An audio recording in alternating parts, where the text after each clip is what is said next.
Hər kəs salamlayıram. Bu günləri biz Dimin toplusunda İngiltərə ilə bağlı verilmiş testlərin izahı ilə tanış olacağıq. Xüsusilə də 11-16-cı yüzilliklərdə İngiltərədə baş vermiş prosesləri öyrənəcəyik. Birinci testimizdə verilmiş xüsusiyyətlərin hər ikisi aiddir. 12-ci əsrdə hər bir azad adam birbaşa kral məhkəməsinə müraciət edə bilərdi və qalxan pulu məsələsi öz əksini tapıb. Bunu biz bilirik ki, 12-ci əsrdə 1154-1189-cu illərdə İngiltərədə 2-ci Henrixin hakimiyyəti dövrüdür. Və 2-ci Henrixin hakimiyyəti dövründə məhkəmə, hərbi və kilsə sahəsində islahatlar keçirilmişdi. Birinci xüsusiyyət onun məhkəmə islahatına, ikinci xüsusiyyət isə onun hərbi islahatına aiddir. Birinci testimizdə cavab C variantı olacaq. İkinci testimizdə 16-cı əsrin ikinci yarısında dəniz ticarətində ingilislərin əsas rəqibi İspaniya idi. Bunu növbəti testlərdə geniş izah edəcəyik. Üçüncü testimizdə 15-ci əsrə aiddir. Almaniyada reformasiya və kəndli müharibələr 16-cı əsrə aiddir. Reformasiya 1517-də başlayıb. Martin Luther, kəndli müharibəsi isə Thomas Müsselin adı ilə bağlıdır. 1524-25-ci illərdə baş vermişdi. Jacques üsyanı 14-cü əsr Fransasında baş vermişdi. 1358-ci ildə. 100 illik müharibənin başlaması 1337-ci ildir. Bu 14-cü əsrdir. İspaniyanın məğlub edilməz armadasının darmadağın edilməsi bu 1588-ə aiddir. Doğru cavabımız C variantı olacaq. 1485-ci ildə İngiltərədə Al-Qızılgül və Ak-Qızılgül müharibələri nəticəsində Tudorlar hakimiyyətə gəlmişdi. Sonra dördüncü testimiz, burada biz geniş izah verəcəyik. Məğlub edilməz armadanın məğlub edilməsi nəticəsində. Deməli, məğlub edilməz armada İspanların öz donanmaları bu cür adlandırır. Yəni, İspanlar məğlub edilməz armada. Və İngilislərlə İspanlar dəniz ticarətində, dənizlərdə ağalıq uğrunda bunlar arasında rəqabət var idi, mübarizə gedirdi. Bu mübarizə 1588-də başa çatacaq. Belə ki, bunlar arasında La Manche döyüşü baş verəcək və La Manche döyüşü nəticəsində İngilislər İspanları məğlub edərək dənizlərdə üstünlüyü ələ keçirəcək. Yəni, İngilislərin dəniz qüdrəti daha da artacaq. Bu proses 1922-ci ilə qədər davam edir. 22-ci ildə Washington konferansında İngiltərə dənizlərdəki üstünlüyünü Amerika ilə bölüşdürmək məcburiyyətində qalır. Cavabımız E variantı oldu. 5-ci, 6-cı testimiz bir-birinə bənzər testlərdir. Deməli, 100 illik müharibə gedişində adı buraxılan döyüşləri tapacağıq. Crécy, Poitiers, Azincourt döyüşü olacaq uşaqlar burada. Crécy döyüşü 1346-da, Poitiers döyüşü 1356-da, Azincourt döyüşü isə 1415-ci ildə baş vermiş və hər bir döyüş, 3 döyüşdə də İngilislər qalib gəlmişdir. Burada da Poitiers olacaq. 7-ci testimizdə 100 illik müharibə dövründə baş verməmişdir. Jacques üsyanı 100 illik müharibə dövrünə aiddir. Bilirsiniz ki, 100 illik müharibə 1337-1453-cü illəri əhatə edir. Jacques üsyanı 1358-də, Crécy və Azincourt vuruşmalarını qeyd etdi. Bunlar 1346 və 1415-dir. Orleanın mühasirədən azad olunması isə 1429-cu ilə aiddir. Bu, Fransanın 100 illik müharibə gedişində əldə etdiyi ilk böyük qələbəsi idi. Hətta dönüş yaranmışdı fransızların xeyrinə. Verdin vuruşması isə biz belə bir vuruşma ilə rast gəlmirik. Cavab olacaq E variantı. Yəni, Verdin döyüşündə biz, mən səhv etmirəmsə, təkcə 1-ci Dünya müharibəsindədir, 1916-cı ildə. 12-ci və 8-ci və 9-cu sualımız da eyni sualdır. Burada söhbət İngiltərədən gedir. Hər birində əks olunan məsələlər 2-ci Henrixin həyata keçirdiyi məhkəmə islahatının nəticəsidir. 10-cu testimiz Norman işğalı nəticəsində İngiltərədə. Deməli, uşaqlar, 11-ci əsrin ikinci yarısı İngiltərədə Norman işğalıdır. Yəni, 1066-cı ildə baş vermişdi bu proses. Bunun ən böyük nəticələri var idi. Bir də xırda nəticələri var. İndi onları söhbət edəcəyik növbəti testlərdə. Amma ən böyük nəticələri biz iki qrupa bölürük. Siyasi nəticələr və sosial iqtisadi nəticələr deyə. Siyasi nəticələrdə biz qeyd edirik ki, kral hakimiyyəti güclənir, ölkədə siyasi birlik möhkəmlənir və İngiltərədə mərkəzləşmiş dövlətin əsası qoyulur. Yəni, təbii ki, bu sadaladığımız iki xüsusiyyət məhz mərkəzləşmiş dövlətin əsasının qoyulması ilə əlaqədardır. Sosial iqtisadi nəticələri isə feodallaşma prosesi başa çatır, kəndlərin böyük bir hissəsi təkimli vəziyyətinə düşür və daxili xarici ticarət genişlənir. Bu, ən böyük nəticələrdir, siyasi və sosial iqtisadi. İndi baxırıq ki, bu sadaladığımız xüsusiyyətlərdən yalnız hansı variantda var? E variantında. Mərkəzləşmiş dövlətin yaradılmasının əsası qoyulub. 11-ci testimizdə də dediyimiz məsələdir. 1066-cı il Norman işğalı ilə əlaqədar olaraq İngiltərədə mərkəzləşmiş dövlətin əsası qoyulur. 12-ci testimiz biraz maraqlı testdir və mən elə fikirləşirəm ki, izaha ehtiyac var bu testin. Burada nədir məsələ? Böyük Adalar Xaritəsi 1215-ci ildə qəbul edilmişdi. Və bunun da qəbul edilməsinin səbəbi nə idi? Deməli 13-cü əsrdə İngilislərlə fransızlar arasında müharibə gedir. Və biz bilirik ki, bu müharibələr böyük xərc tələb edir, vergi tələb edir və kral əhali üzərində vergi qoyurdu. Bu birinci məsələ. İkinci məsələ, İngiltərə kralı Roma papası ilə münaqişə baş vermişdi. Çünki İngiltərə kralı kilsənin işlərinə qarışırdı. Və papa belə olacağı təqdirdə İngilis kralının taxt-tacdan məhrum edilməsi haqqında fərman verir. Kral qorxuya düşür. Çünki əhalinin ona qarşı üsyan qalxacağından ehtiyat edirdi. Ona görə nə edir? Özünü daha doğrusu Roma papasının vassalı elan edir. Və belə olacağı təqdirdə bu dəfə iri feodallar, yəni cəngavərlər və şəhərlər dediyimiz o iri feodallar, cəngavərlər, şəhərlər dediyimiz bir əhali üsyan qaldırırlar və bunun nəticəsində 1215-ci ildə Böyük Azadlıqlar Xartiyası qəbul edilir. Deməli, nə olacaq cavab uşaqlar? Ay, sağ ol. C variantı. 13-cü testimizdə İngiltərə kralı 2-ci Henrixin islahatlarına aid deyildir. Qalxan pulu hərbi islahatına aiddir. Kral hakimiyyətinin gücləndirilməsi elə bu islahatların nəticəsindədir. Kral məhkəməsinin səlahiyyətlərinin artırılması bu da aiddir. Muzlu cəngavərlərin orduya cəlb edilməsi bu da aiddir. Burada uşaqlar diqqət edəcəyiniz məsələ nədir? Bütün təbəqələr sözü. Çünki biz nə demişdik? Demişdik ki, 2-ci Henrixin məhkəmə islahatına əsasən hər bir azad adam müəyyən pul qarşılığında kral məhkəməsinə müraciət edə bilərdi. Burada isə bütün təbəqələr yazıldığına görə yanlışdır. Cavab olacaq D variantı. 14-cü testimizdə uyğunluğu tapacağıq. 100 illik müharibə İngilislərlə fransızlar arasında baş verib. Əlbəttə, Maltepe döyüşdə Bizansla Osmanlı arasında baş verib. Bu da doğrudur. Cavab olacaq B variantında. B variantı. Serbiyada, Ankara döyüşdə Serbiya yox idi. Pun müharibəsində Çin yox idi. Karfagen idi. Kosovo döyüşündə də nə Fransa var idi, nə də İsveç var idi. 15-ci testimiz İngiltərənin dəniz ticarətində mövqeyi möhkəmlənir. 16-cı testim 1588 məğlub edilməz armadanın darmadağın edilməsi nəticəsində. 1588 baş vermiş döyüşün nəticəsi məğlub edilməz armada ingilislər tərəfindən məğlub edilir. Yəni bunlar təkrar suallardır, uşaqlar izah vermirəm ona görə də. 17-ci testimizdə illərin bilməliyik. Səlcuqlar Rəvvadilərin tabe illəri 1054-də, Katolik kilsəsi parçalanır 1555-də.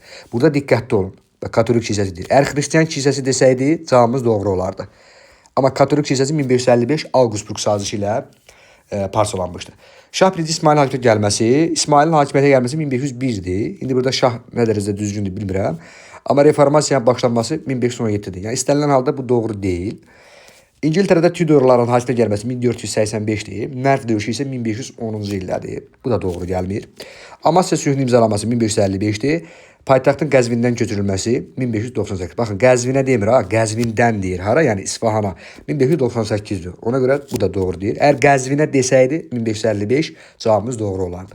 Demək qaldı E variantı. Baxırıq. Hastings döyüşü Şirvanşahlar 1066-cı ildir, bəli. Doğrudur. 18-ci testimizdə İngiltərədə Tudorlar sülaləsinin hakimiyyətə gəlməsi nəticəsində. Bunu bir daha qeyd eləyək. 1485-də gəlib Tudorlar hakimiyyətə. 100 illik müharibə 1453-də son qoyulub. Lordlar Palatasının hüquqları ləğv edilir. Bu 1649-a aiddir. Stuartların ləğv edilməsi nəticəsində. Mərkəzləşmiş dövlətin əsası 1066-dır. Wat Tyler 1381-dir. Nə olacaq? C variantı. Yəni mərkəzi hakimiyyətin güclənməsi. Deməli, 19-cu testimizdə Wat Tyler üsyanın səbəblərindən biri. Burada buna da biraz izah verək uşaqlar. Deməli, 14-cü əsrin ortalarında Avropada bir epidemiya yayılmışdı, virus yayılmışdı. Buna nə deyirik biz? Qara ölüm epidemiyası. Və bu epidemiya nəticəsində İngiltərə əhalisinin 1/4-i həlak olmuşdu. Buna görə də bu epidemiya başa çatdıqdan sonra kral nə edir? Bu ölənlər ucbatından, belə deyək, işçi qüvvəsi azalmışdı. İşçi qüvvəsinə tələbat artmışdı. Buna görə də amansız qanunlar verir İngiltərə kralı. Nə idi bu? 12-60 yaşındakı bütün adamların aşağı əmək haqqı ilə işləməsi idi. Bu da təbii ki, nə ilə nəticələnir? Yəni amansız qanunlar vəziyyəti biraz da pisləşdirir. Nəticədə nə olur? Üsyanlar baş verir. Bunlardan da ən məşhuru biz Wat Tyler üsyanını tanıyırıq. Deməli, nə olacaq cavabımız? A variantı. 20-ci testimizdə 2-ci Henrixin məhkəmə və hərbi sahədə gördüyü islahatları deyəcəyik. Baxın, burada bütün əhali olduğuna görə A variantını biz cavablardan mütləq şəkildə çıxırıq. Kralın səlahiyyətləri genişləndirilir. Muzlu cəngavərlər isə hərbi islahata aiddir deyə deməli 1-ə aid ola bilməz. Cavab qaldı elə C variantı. Baron qoşunlarının sayı artırıldı. Bax, burada diqqətli olun. Deməli, nədir? Feodallar qalxan pulu adlı xüsusi vergi verir ki, yürüşdə iştirak etməmək üçün belə deyə belə bir vergi verə bilərdilər. Qalxan pulu verirkən onlardan aldığı pul hesabına da kral nə edirdi? Muzlu ordu cəlb edirdi orduya. Muzlu daha doğrusu cəngavərlərdən ibarət ordu qurmağa başlayırdı. Burada da əsas məqsəd nə idi? Kralın, baronun qoşunlarının asılılığının azaldılması idi. O nöqteyi nəzərdən də baron qoşunlarının sayının artırılması düzgün fikir olmaz. Feodallara qalxan pulu adlanan xüsusi vergi bunu qeyd etdik. Azad əhaliyə silah saxlamaq qadağan edildi. Belə bir məsələsi biz tanış olmamışıq. Deməli 20-ci testdə cavab oldu C variantı. 21-də İngiltərə və Fransanın 14-cü əsrin ikinci yarısının tarixlərindəki ümumi cəhət tapacağıq. A variantımızda nə deyir? Deyir ki, ayrı-ayrı təbəqələrin nümayəndələrin iştirak etdiyi hakimiyyət orqanının mövcud olması deyir. Baxın, deməli doğru cavab. Nə olacaq? İngiltərədə ta 1265-ci ildən parlament yaranmışdı. Dünyada ilk parlament idi. Qanunverici orqan idi. Fransada isə 1302-ci ildə baş ştatlar çağırılmışdı ilk dəfə. Bu da ayrı-ayrı təbəqələrin iştirak etdiyi hakimiyyət orqanı idi. Cavab A variantı olacaq. O birisi testlərimizə baxanda 15-ci əsrə təsadüf eləyir. Norman işğalı biz ingilisləri desək 11-ci əsrdir. Təkcə ölkənin Roma papasının vasitəli hesab olunmaları bu yanlışdır. Mərkəzləşdirilmiş dövlət də təkcə İngiltərəyə baxsaq biz elə 11-ci əsrdir. Bu da yanlışdır. Cavab oldu nə qardaşlar? A variantı. 22-ci testimizdə Venn diaqramında diqqətli oluruq. 12-ci əsr deyir. Mütləq ki 12-ci əsr yazıbsa, deməli hər hansısa başqa bir əsrə aid orada öz əksini tapan bir fikir var. Mütləq diqqətli olmaq lazımdır. Burada İngiltərədən söhbət gedir, burada isə Fransadan söhbət gedir. Baxırıq indi biz. 2-ci Henrix, bunu da biz əzbərlədik ki, İngiltərəyə aiddir, özü də 12-ci əsrə aiddir. Hakimiyyətin yadda saxladığında 1154-1189. Bütün ölkə üçün vahid kral məhkəməsi, bu da elə 2-ci Henrixin adı ilə bağlıdır. Deməli, 1-ə A, B mütləq bizim cavablarımızda olmalıdır. Xalq sürüşündə iştirak etməsi, bu doğru fikirdir. Yəni, nə üçün doğru fikirdir? Çünki ikinci Səli yürüşündə, daha doğrusu üçüncü Səli yürüşündə həm İngiltərə həm də Fransanın iştirak etdiyini biz bilirik. Ona görə bu oxşar xüsusiyyət olacaq. Demək, 3-ə də C olduğuna görə cavab oldu elə A variantı. Amma biz baxaq, mərkəzləşdirmə siyasətinin başlanması bu 12-nin sonu 13-ün əvvəllərində Fransaya aiddir. İlk parlamentin çağırılması, baxın görürsünüz, İngiltərəyə aiddir. Bayaq dediyim məsələdir. Amma nə zamandır? 1265. Bu 13-cü əsrə aiddir. Testdə isə biz 12-ci əsr soruşur. Cavab oldu A variantı. 23-cü testimizdə bu uşaqlar artıq dimin qəbullarda da istifadə etdiyi test tipidir. Yəqin ki, bu illərdə qəbula düşəcək bu testlər. Ona görə bunları işləyin, əliniz öyrəşsin. İngiltərə 11-ci əsrin birinci yarısından fərqli olaraq ikinci yarısını soruşur bizdən. Baxırıq biz, mərkəzləşmiş dövlətin əsası qoyuldu. Bəli, 1066-cı il neçənci əsrdir? 11-ci əsrin ikinci yarısı. Deməli, cavablarımızda mütləq A olmalıdır. Mütləq. Sonra kral hakimiyyəti mövzudur. Bu hər iki dövrə aiddir. Yəni 11-ci əsrin birinci yarısına da aiddir, ikinci yarısına da aiddir. Əhali və əmlakçısı siyahıya alınması bu 1086-cı ildə 1-ci Vilhelmin həyata keçirdiyi tədbirdir. 11-ci əsrin ikinci yarısı idi. Deməli 1-ə AC. Baxırıq elə bizim B və E variantlarımızda var. İndi baxaq 12-ci əsrə. Təhkimli kəndlilər azad edildi. Yəni 12-ci əsrdə biz təhkimli kəndlilərin azad edilməsi haqqında bir məsələ ilə rastlaşmamışıq. Bu tamamilə yanlışdır. Vahid kral məhkəməsi yaradıldı, bəli. 2-ci Henrixin məhkəmə islahatıdır. Şəhərlər özünü idarə hüququ qazandı. Biz İngiltərə haqqında, yəni İngiltərə dərsində belə bir məsələ ilə rastlaşmamışıq. Aydındır. Bir dənə belə deyək də, belə məsələnin özündə əks etdirən Böyük Azadlıqlar Xartiyası var idi. Orada qeyd edilir ki, şəhərlərin mövcud azadlıqları təsdiq edildi. Yəni hər hansı bir azadlıqları var imiş və bu təsdiq edilir. Aydındır. Bu 13-cü əsrə aid. Amma bu hüquq qazandı, qazanmadı. Belə bir məsələ biz rastlaşmamışıq İngiltərə dərsində. Ona görə C də ola bilməz cavablar içərisində. Cavab olacaq E variantı. 24-də A-nı tapacağıq. A nə deməkdir? Yəni təkcə İngiltərəyə aid olan tapacağıq. Yaxşı. Kəndi üsyanları hər iki dövlətə aiddir. Yəni B-yə gedəcək. Xaçlı hər ikisinə aiddir. 14-cü yüzillikdə parlamentin yaranması heç birinə aiddir. 15-ci əsrdə mərkəzləşmiş dövlətin yaradılmasına başa çatması da Fransaya daha çox aid olacaq bu xüsusiyyət. Cavab B olacaq. Azincourt döyüşündə qalib gəlməsi İngiltərəyə aiddir. 25-ci testimizdə yenə də deyirəm, bu da qəbul tipli testi. Mütləq işləyin belə testləri. Alqızılgül və Akkızılgül müharibəsi dövründə Azərbaycan və Osmanlıdan soruşur. İndi biz birinci müharibəni bilməliyik də. 1455 1485 nədir? Alqızılgül Akkızılgül müharibəsidir. Baxaq indi. Bayandurlular sülaləsi hakimiyyətə gəldi. Bəli. Nə zaman? 1468-də. Bu dövrə düşürmü? Düşür. Deməli A doğrudur. Mərkəzləşmiş dövlət yaradıldı. Biz 55-85 aralığına baxanda bu aralıqda təkcə Ağqoyunlu dövlətinin yarandığını görürük 1468-ci ildə. Ağqoyunlu dövləti isə təbii ki, mərkəzləşdirilmiş dövlət deyildi. Deməli 1-ə B ola bilməz. Hərbi xidmət müqabilində soyurqal torpaqları verilirdi. Bəli, bu həm Qaraqoyunda var, həm də Ağqoyunda var. 1-ə AC idi. Osmanlı dövlətinə baxırsa, paytaxt İstanbul şəhəri idi, doğrudur. 1453-cü ildə Konstantinopol fəth edildikdən sonra adı dəyişdirilir. Qısa müddət sonra paytaxt köçürülür İstanbul şəhərinə. Bu doğrudur.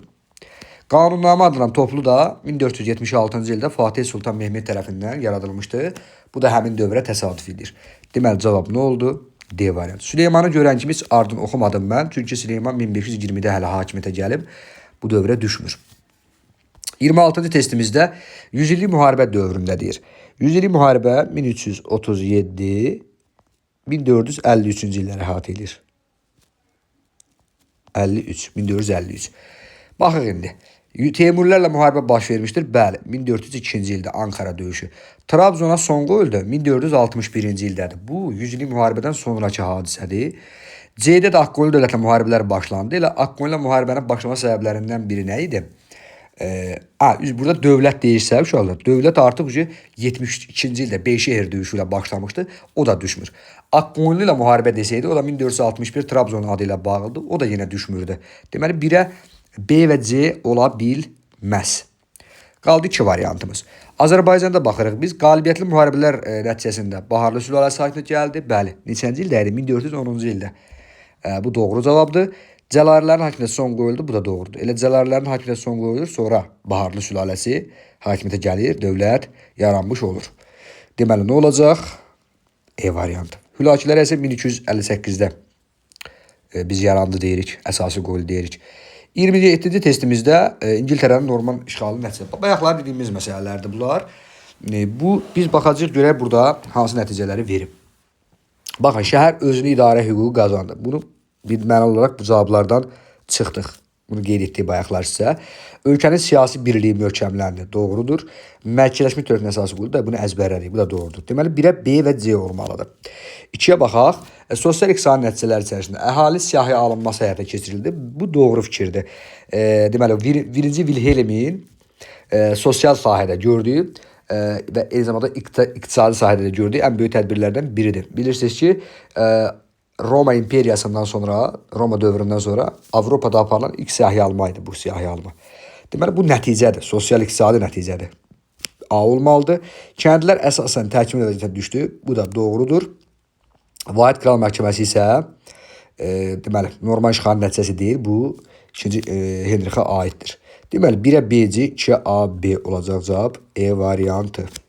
28-ci testimizdə İngiltərə 13-cü əsrdən fərqli olaraq 14-cü əsrdə. 13-cü əsrdə deməli, Fransa ilə müharibə aparılırdı. Bu hər iki dövrə aiddir. Çünki bayaq biz nə dedik? Dedik ki, 13-cü əsrdə Fransa ilə müharibə gedirdi. Sonra kral vergiləri zadı artırmışdı. Bunu toxunmuşduq o məsələyə. Oxşar cəhətdə bu. Parlament fəaliyyət göstərirdi. Bu hər iki dövrə üzr istəyirəm. Burada cavabı çıxdım mən. Bu doğru cavab. Fərqli olaraq deyir. Doğrudur bu. Deməli, biri çıxdıq biz. Parlament fəaliyyət göstərirdi. 13-cü əsrdən fərqli olaraq hər iki dövrə aiddir. Biz bundan çıxırıq. Parlament qanunların verilməsində iştirak etmək hüququ qazandı. Bəli, bu 14-cü əsrə aiddir. Hətta bunu əvvəlki nəşrlərdə ilin də verərdilər. 1343-cü il olaraq qeyd edirdik biz bunu. Deməli, 1-ə mütləq cavablarımız içərisində C olmalıdır. Ona görə də cavab da qalacaq C variantı. Tudorları biz əzbərlədik 1485. Mütləq monarxiyanın yaranması, başa çatması da eləməz Tudorların adı ilə bağlıdır. Bu isə 12-ci əsrə aiddir. Cavab oldu nə? C variantı. 29-cu testimizdə yenə də xəritədə İngiltərə və Fransa verilib və nəyi verilib? Klassik feodalizm dövrü. Yəni biz 11-15-ə baxacağıq. Yəni diqqətli olun. Aha, deməli, birinci məsələdə deyir ki, əhalinin əksər təbəqələrin təmsil olunduğu nümayəndəli orqanın mövcud olması. Bu təbii ki, oxşar cəhətə gedəcək, yəni 3-ə gedəcək. Çünki bayaqları dedik, yenə də deyirəm, parlament və baş ştatlar. Tudorlar sülaləsi tərəfindən idarə olunurdu. Bu İngiltərəyə aiddir. Bax, klassik feodalizm deyir. 1485 klassik feodalizm dövrünə düşürdü 15-ci əsrə. Deməli, 1-ə B olacaq. Kəndi üsyanının baş verməsi bu oxşar cəhətdir. Jakeriya və Uottayla. Bunu əzbərlədik daha. Deməli, 3-ə A, C oldu. Sonra xass yürüşlərində iştirak etməsi, bunu da bayaqları dedik. 3-cü xass yürüşündə bunlar iştirak edirlər. Baxın, 3-ə A, C, D harda var? C variantında. O birinci cavabımızı tapaq, sonra o birisi izah edin. Deməli, B variantı olacaq. Kresi vuruşunda, döyüşündə məğlub olanda təbii ki, bu Fransa idi. Sadə məsələymiş. 30-cu testimizdə Venn diaqramıdır. Fransa, İngiltərə və müqəddəs Romanı müqayisə eləyəcəyik. Xasslı yürüşlərində iştirak etməsi bu istisnasız hər birinə aid oxşar xüsusiyyətdir. Almaniya, müqəddəs Roma imperiyası da daha doğrusu dediyimiz, bu hər biri üçün oxşar cəhətdir. İngiltərə, Fransa və müqəddəs Roma üçün. 1356-da Poitiers döyüşündə məğlub edilməsi bu Fransaya aiddir. Deməli, 1-ə B olmalıdır. Cavabımız çıxdı ki, elə bizim. Qəbulda da belə testlər olur. 2 dəyərsini tapan kimi bizim cavabımız çıxır. Heç öbürləri oxumaq məcburiyyətinə qalmırıq. Həm vaxtımız azalır, yəni vaxt qazanırıq, həm də rahat olur. Azincourt döyüşündə qalib gələn İngiltərəyə də bunu qeyd etdik. Habsburqlar sülaləsi tərəfindən idarə edilməsi müqəddəs Romaya aiddir. Böyük Azadlıqlar Xartiyası da İngiltərəyə aiddir. Cavab A variantı oldu. 31-ci testimizdə birinci xasslı yürüşündən fərqli olaraq ikinci və dördüncünü tapacağıq. Qüdüs şəhəri ələ keçirilmişdi. Bu birinci xasslı yürüşünə aiddir. Yəni birincinin ikincidən fərqidir. Feodalların rəhbərlik etdiyi xasslı ordusu məğlubiyyətə uğradı. Bax, bu doğru cavabdır. Çünki birinci xasslı yürüşündə birinci belə deyək, mərhələdə kəndlilər başlamışdı. Onlar məğlub olmuşdular. Amma feodallar başladığında qələbə qazanmışdılar və Qüdüsü fəth etmişdilər, düzdürmü? Səlibçilər. İkinci xasslı yürüşündə isə bu dəfə məğlub olmuşdular.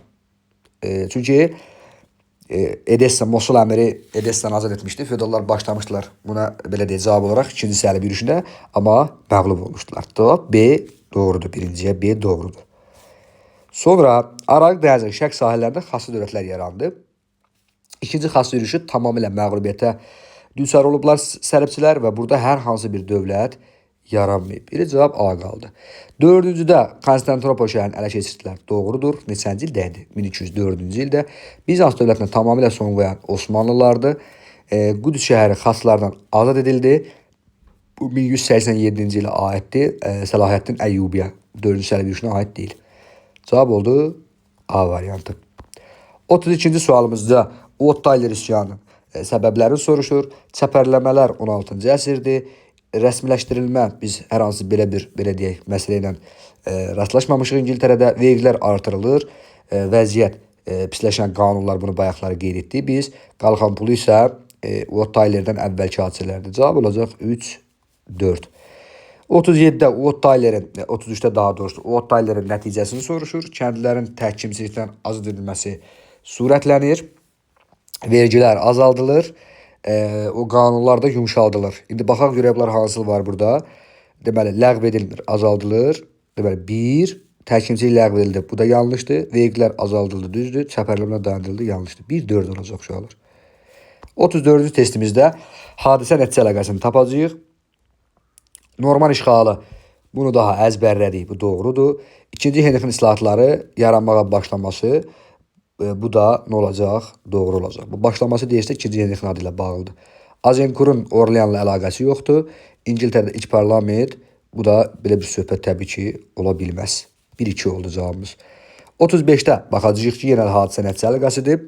13-cü əsrdə İngiltərə kralı özünü papanın vassalı etdi. Uottayların yoxdur. Burada nə olmuşdu? Bu 13-cü əsr, Uottaylar 14-cü əsrdir. Böyük azadlıqlar xaritəsi imzalandı. Şəhərlilərə və azad kəndlərə məhdud hüquqlar verildi. Həmçinin burada biz cəngavərləri də əlavə eləyə bilərik. Bu doğru fikirdir. 2 doğru fikirdir. 35-də 3-cü məsələ Hastings döyüşü İngiltərə kralı ordusu məğlub oldu. Bu da doğrudur. Normallar qalib gələcək. Cavab elə 2-3 olacaq. 4 dənə verilmiş testlərdə çox zaman, yəni 99% 2 dənə cavab doğru çıxır. 2-ci Henrixin islahatları əhali və əmlakın siyahı alması kimin adla bağlıdır? 1-ci Wilhelmin, bəli. 36-cı testimizdə 17-ci əsrin 1-ci yaşına aid olanları seçin. 17-ci əsrin 1-ci yaşda isə böyük ehtimalla Yelizavetan dövrünə aid olanları tapacağıq və yaxud da ondan sonraki Stuartların ilk dövrünə baxacağıq. İngilislərin Şimali Amerikada ilk koloniyasının salınması nə zaman idi? 1607-ci il. Deməli, 17-ci əsrin 1-ci yarısı doğrudur. Rusiyada yeni sülalənin hakimə gəlməsi. Romanovlar sülaləsindən söhbət gedir burada. 1613. Bu da 17-ci əsrin 1-ci yarısıdır. Şimal müharibəsinin başlanması 1700-cü ilə aiddir. 17-ci əsrin 2-ci yarısıdır, sonuncu ilidir. Osmanlı dövlətində Lalə dövrü adlanan islahatların keçirilməsi 18-ci əsrdir. 1718-dən başlayaraq keçirilmişdir bu islahatlar. Səfəvi və İngiltərə dövləti arasında müqavilənin imzalanması, məsələn 1621-ci il əbədi dostluq müqaviləsi deyə bilərik. 1-2-5 olacaq cavab. 37-də İngiltərə krallığının 11-16-cı əsrlər dövrünə aiddir, krallığıdır. İlk dəfə müstəmləkə işğallarına başlamışdı. Bu İngilislər deyil. Burada biz Portugallarda və İspanlarda qeyd edirik ilk müstəmləkə işğallarına başlayanları. 3-cü Səlim yürüşü də iştirak etmişdi. Bu doğrudur. Habsburglar Müqəddəs Romiyə aiddir. Yəni İngiltərədə bu dövrdə hansı sülalə idi? 11-dən 16-cı əsrə qədər, yəni Wilhelmlər və Tudorların adını biz eşidirik. Bir də Plantagenetlər sülaləsi var, o verilmir dərslikdə. Reformasiya dövründə kralın başçılıq etdiyi kilsə yaradılmışdı. Bu da doğru fikirdir. Hansı kilsə idi? Anglikana, doğrudur. 100 illik müharibədə məğlub olmuşdu. Bu da doğrudur. 1453-cü ildə İngiltərə 100 illik müharibədə məğlub olmuşdur. Deməli, cavab nə oldu? 2, 4, 5. 2, 4, 5. 38-də xronoloji acılığı düzəcəyik.